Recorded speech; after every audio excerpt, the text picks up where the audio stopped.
morning. I'm Senator Dr. Shantal Munro-Knight, Minister in the Prime Minister's office, with one of my areas of responsibility being culture. Well, the main purpose of the Ministry of Culture is to ensure the, first of all, preservation and protection of Barbadian cultural heritage to be of benefit to our communities and societies, and to use culture as a means for social change and social empowerment, and most importantly as well, to assist in that national effort of building national identity. So do you see yourself as a good fit for this role? Well, if I may say so myself, I think I'm a good fit as culture minister. Something I'm passionate about. It's something I've been involved in at a personal level. I used to dance myself with a cultural group. My dad is a Calypsonian. I've grown up in the tents, growing up around, crop over. But most importantly, I understand the link between culture and, like I said, build a national identity. I believe fundamentally that culture is one of the key things that is going to allow us as a nation to be able to undergird our resilience. If people understand and know who they are and walk with that sense of confidence and pride, I believe that adds something for us as a small and developing nation. You mentioned your father was a Calypsonian, so what is his name?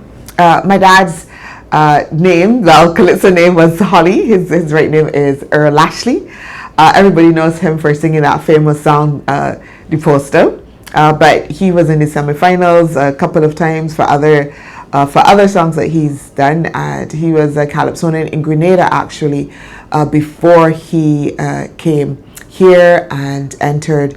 I think he would have started, like, he was in Battleground and all of those things. So came up through the ranks, yes. Yes. So do you enjoy Calypso? I absolutely enjoy Calypso. That is where I am at home. I love the social commentary, piquant, like I said, growing up in the tents. And I used to actually watch my dad, and he used to talk about how to construct a good Calypso. Like I said, even like the Draytons too, and with Grinded and seeing them, sometimes just between the two, just a little piquant, and that's kind of sharing stories about how to do it. So I would say I'm not a musician, but I know what's good Calypso. I can listen to myself. How long have you been Minister of Culture? I came into government in 2022, and I was assigned with the responsibility for culture. I was going to say that I first saw you, I think around 2022. Yes. And is at the tents. Yes. And for the past 4 years, every time I go to the tents, you are there. And it shows the passion, it shows the commitment, it shows the interest that you have for the art culture. As a Bajan, how would you define Bajan culture? Oh God, that's going to be a hard one, and that's going to be one that everybody is going to, have different perspectives on, right? Some people think that there's nothing distinct about Barbadian culture, that it's too overrun, by the U.S. and North America. And some of that might be true. I mean, it changes, right? So the things that we used to hold dear in terms of our culture, we would call it intangible cultural heritage. Some of those things you don't see so much in society anymore. But there are, I believe, still remnants of that Bajan culture. It's the way we do our macaroni pie. Like nobody else does their macaroni pie, right? Barbadian macaroni pie, Barbadian food has a distinctive taste. If you go out through the region, there are some foods and some dishes, but there's something distinct about how Barbadians prepare it. There's something distinct about how Barbadians relate to each other and to people from outside. Prime Minister has a saying that once you hear a Bajan say "we is we," you know that you home, you good, you in, as we would say. There's something distinctive about that, and I think that there are elements of our culture, our built cultural heritage, and like I said, those intangible aspects, our dance, etc., that are still there and important, right? If you look even at the landship, and some people would say, yes, the landship is struggling a little bit, But it isn't only the landship is struggling, but it's also our commitment to keeping it alive. I think that if we did not have the landship at a major event, Barbadians would miss it. Barbadians would say, what happened that the landship isn't here, right? That would be an outcry, because whether or not we recognize it, we intrinsically know that that is fundamentally part of our culture, part of who we are, and those distinctive kinds of moves. So it's those things, and that is why, like I said, that the Division of Culture, our role is to make sure that we can preserve it, we can protect it, those elements that are important and distinct to the Barbadian culture. You mentioned food, but what about music and what about language? Bajan slang. Yes, the Bajan slang, for sure, and music, right? And music. So, I mean, one of the elements that we're doing within the Division of Culture is trying to make sure that we don't lose spooge, all right, and the heritage of Jackie Opal. So during the season of emancipation, since I've come in, and it was there before, but we just tried to kind of elevate it, is to make sure that people know who Jackie Opal is, understand his song, and it's important. So under the National Culture Foundation, for instance, one of the things that we've done from last year into this year is a Jackie Opal Legacy Lab. And that Legacy Lab was over a year period. And we took people, artists, from across all genres, dance, visual arts, spoken word, whatever you can think about, exposed them to Jackie Opal's music. They went to Jamaica, they sat down and interviewed people who were part of Jackie's life, just trying to, and also technically understanding the beat, and we challenged them to give an expression of Jackie Opal's spooge music that is modern. Yeah, and that is distinct. There's also something distinct in the way that we've done our soca and, you know, those other things. So yes, for sure. I mean, right across, there are distinct elements of our Barbadian culture. But like I said, I think because sometimes, how should I put it?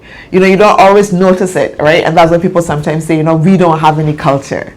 But I think if we kind of reflect a little bit, there are elements, and that's not to say that we need to work harder on doing the preservation, increasing the awareness of it, and make sure, like I said, those things that are distinct come to the fore. That's the work in progress. That's the work that the Division of Culture is committed to. So what about schools? I remember when I was in high school, we had community affairs, and they would bring some artists to speak to us. Is there any plan to expose the young students to the art form by allowing the veterans to come and speak to them?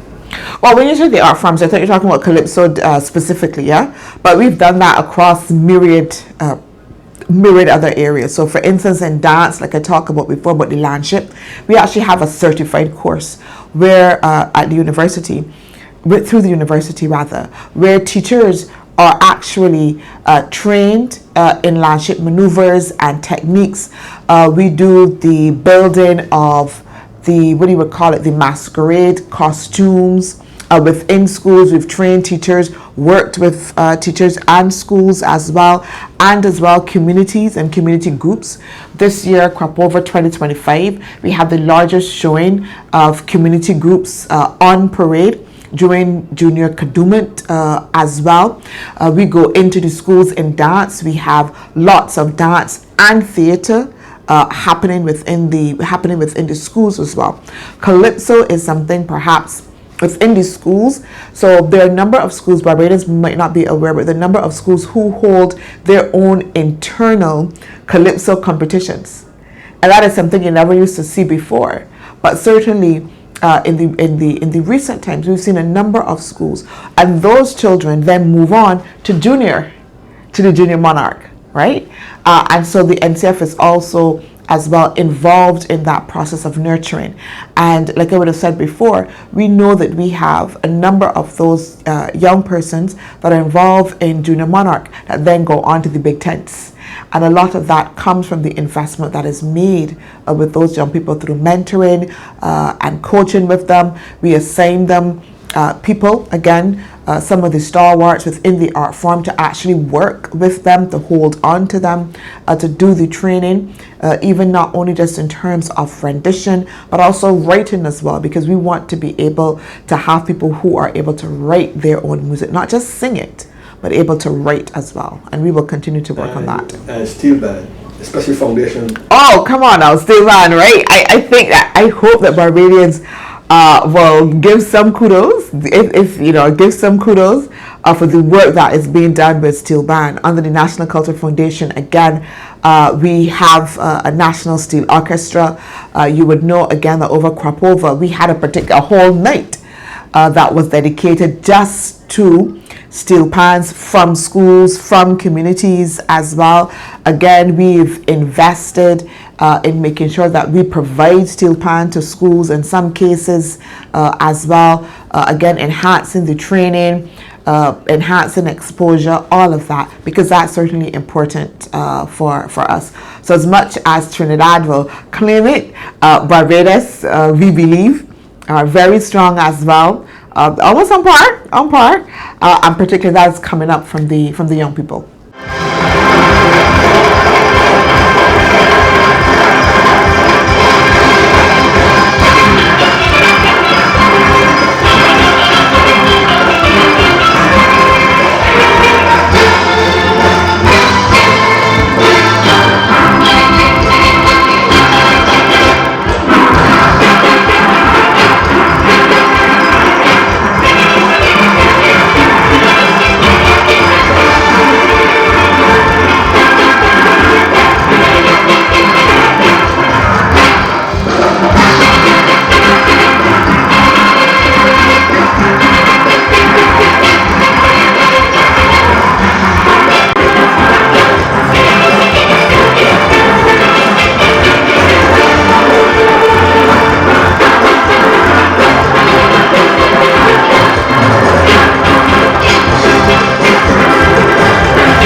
As Minister of Responsible Culture, what is your assessment of the recently concluded crop over?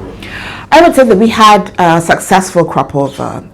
I think, again, just in terms of Barbadians coming out, enjoying it, being safe, we were able to deliver all of the events professionally as well. But that does not in any way at all suggest that it's been perfect, right? As we would always do, we intend to reflect on what happened, look at the successes, and then also those areas that we need to be able to improve on. We will continue to listen to people. I am 100% dedicated to that, listening and being reflective. So we've heard the calls for some people saying, you know, we had a good crop over, but it's changed. It's not like it used to be before. And that's a point of reflection, right? So the question is, should it be like it was before? Barbados has changed its move. Should it be like it was before? But what are the elements that need to be there? People who are calling again for Soca Monarch. Some people are saying, let's have that, the semi-finals. And we had some of those conversations.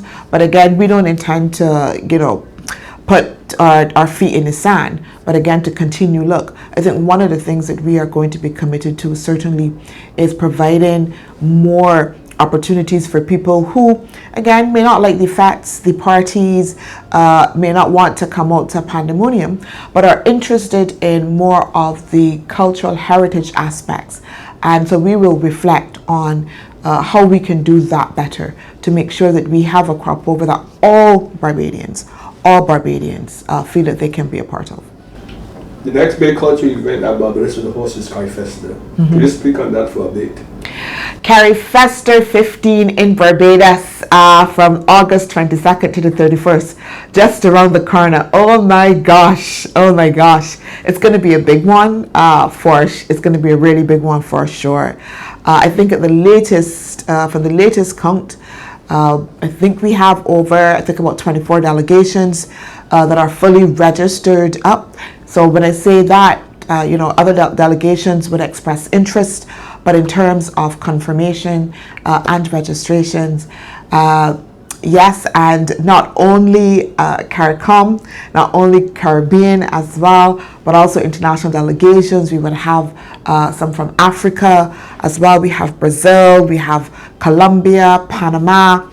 It's really going to be potpourri, and it's going to be an excellent showcase, one for Barbadian culture as well, and then also as well for Caribbean excellence, because that's important, right? So yes, CariFesta is being held here, but it is really to show the world what the Caribbean has to offer. I believe that when we talk about those areas by which the Barbados and then the Caribbean can compete in the world amongst anyone, culture is one of them. Culture is one of them, right? Music, as we were talking about before, so distinct. I'm feeling. Let me hear it, say, feeling.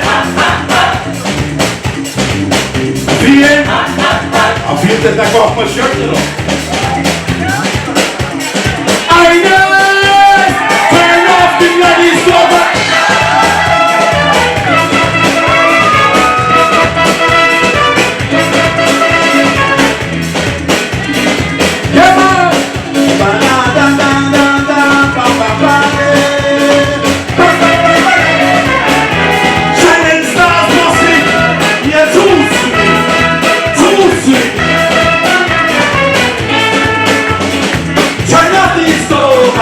Don't mind me, don't mind it. Forget the time, it is time to unwind.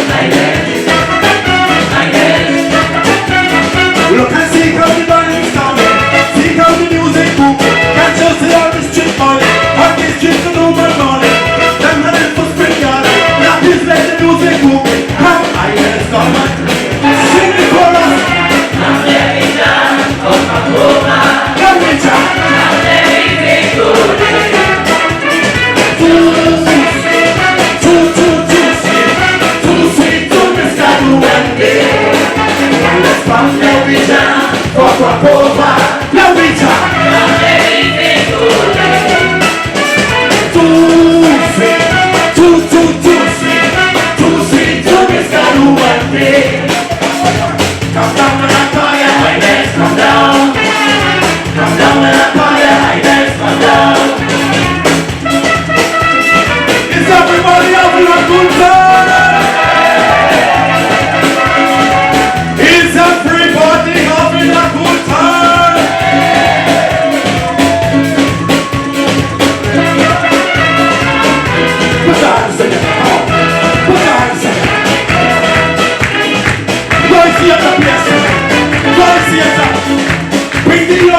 Come down,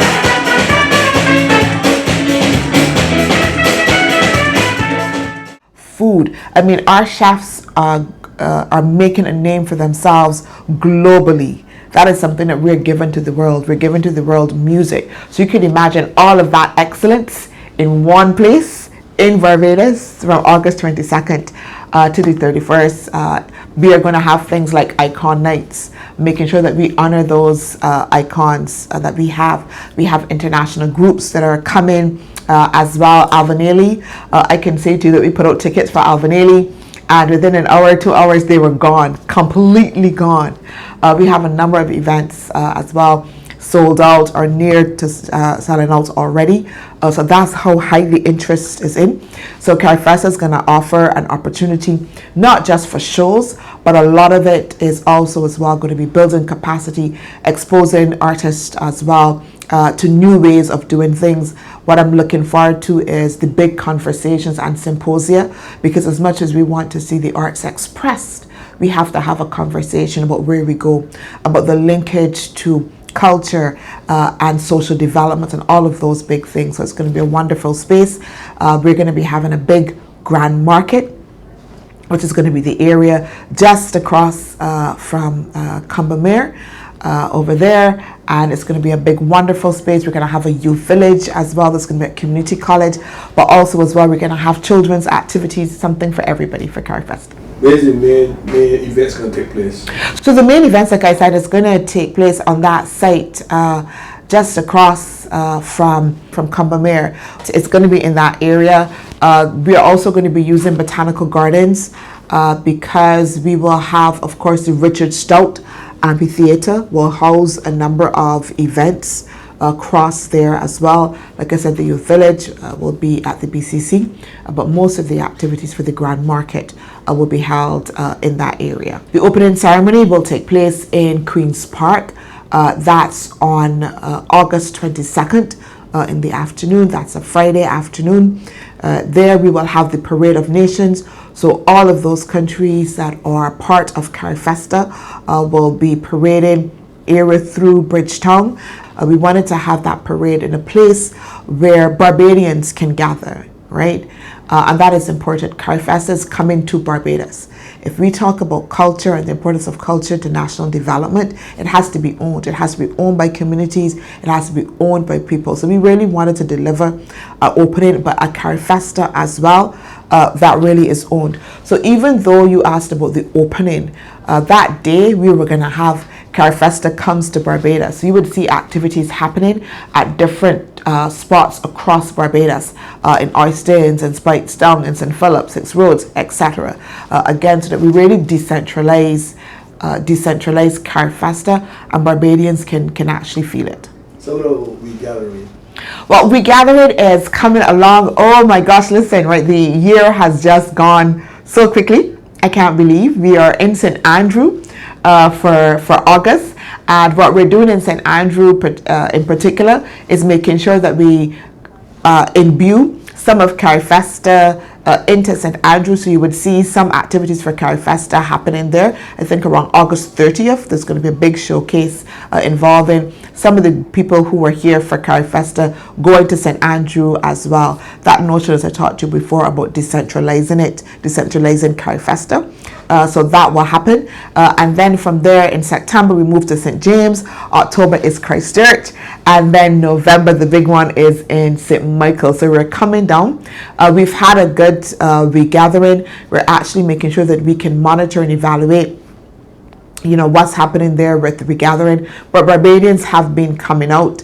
We had one event, I think they told me it was like almost 2,500 people coming out to that one event that was held in St. George as well.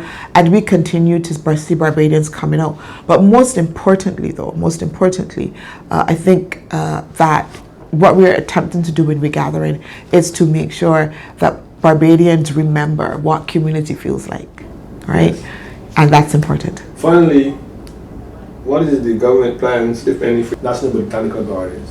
Well, I mean, there's lots happening in the National Botanical Gardens. I mean, I can't speak to overall plans because that's the Minister of Environment who's responsible for the Botanical Gardens. So I would want to speak on there. But I would speak this in relation to culture. Like I said, we're building out the Richard Stout Amphitheatre. That was a space that Barbadians would have been in for the finals and also Soca 25 as well. And we will continue to build up that space, which will be a permanent space, a permanent performance space there that we will have when it is finished, because we were going to build it in a number of different phases. It will be a fit for purpose built structure that people can use, rent for different shows. We will have an internationally grade stage as well, sound setting, all of that will be there, like I said, built for purpose for use. Okay, so you have any final thing you'd like to say? I think this year, 2025, has been one of the biggest for culture. We've had Regathering, we've had Crop Over, we're moving into Carifesta as well. You will see this year, I talked about the Richard Stout Amphitheatre, but we will also as well, during Carifesta, be using the National Performing Arts Centre as well, which would open in Newton.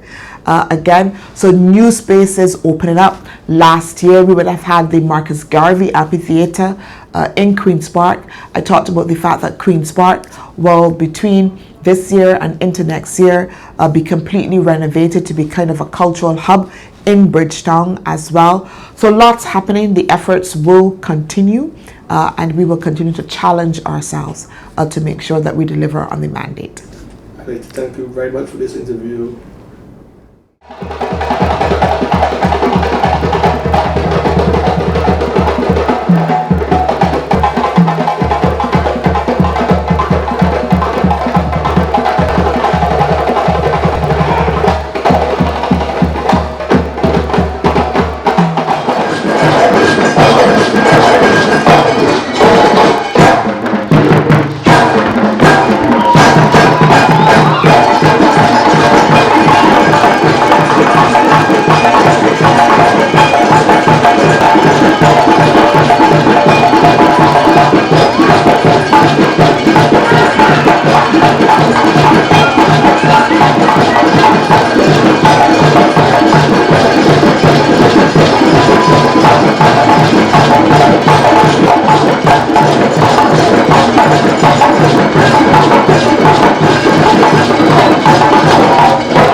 Water. Keep it there for your daughter. Cause when I done, I gonna mess you around, I gonna catch a fire, she bumper. Catch a bucket of water. And keep it there for your daughter. Cause when I done, I gonna mess you around, I gonna mess you around. Hold my heart up, she bumper, catch a fire. She bumper, catch a fire. She bumper catch a fire, catch a fire, catch a fire. She bumper catch a fire, she bumper catch a fire. She bumper catch a fire, catch a fire, catch a fire.